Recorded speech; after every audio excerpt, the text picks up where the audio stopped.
Введение в эксплуатацию мусоросортировочного завода – это первый шаг на пути перехода города к цивилизованному процессу сбора и переработки твердых бытовых отходов, а также к улучшению экологической ситуации в Гагре.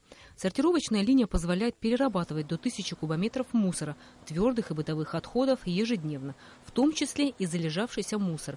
Как утверждают специалисты, чтобы полностью расчистить гагрскую свалку, потребуется от года до 1,5 лет. Благодаря президенту Республики Абхазии и главе администрации Гудаутского района они пригласили нас на территорию Абхазии для того, чтобы оказать помощь и содействие по очистке окружающей среды и территории.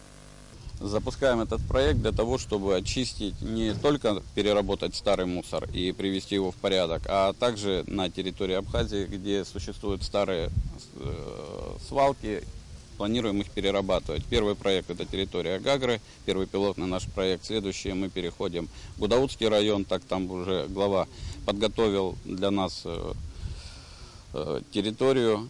И следующие Сухуми и Ачимчира. Огромная свалка, особенно в летний сезон, доставляет массу неудобств. Выйти на берег через ближайшую территорию практически невозможно, да и нежелательно. Свалка периодически горит. Буквально в 100 метрах от нее находятся жилые дома. Так вот, дети из этих домов часто попадают в инфекционные отделения. Едкий практически газ, понимаете, это же отходы. Здесь вокруг живут жители, которые постоянно жаловались.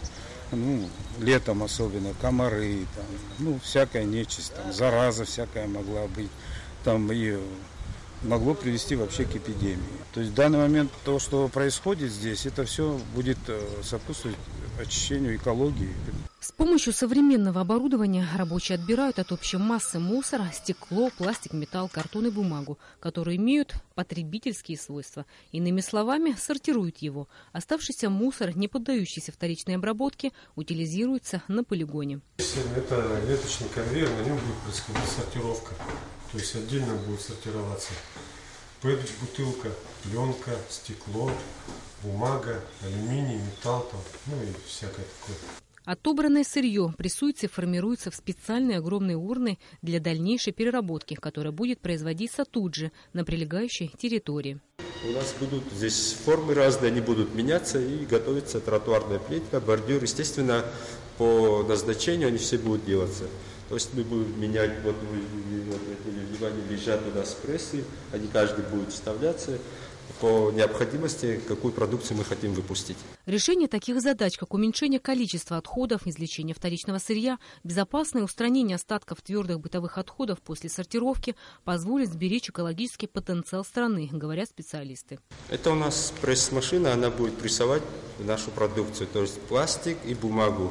И, естественно, потом отправляться. Уже завтра на этом заводе начнется сортировка мусора. Мусороперерабатывающие заводы – это, конечно, хорошо, но и они не всегда могут решить проблемы. Существует так называемый человеческий фактор, позволяющий организовывать несанкционированные свалки. Но это уже, как говорится, другая история.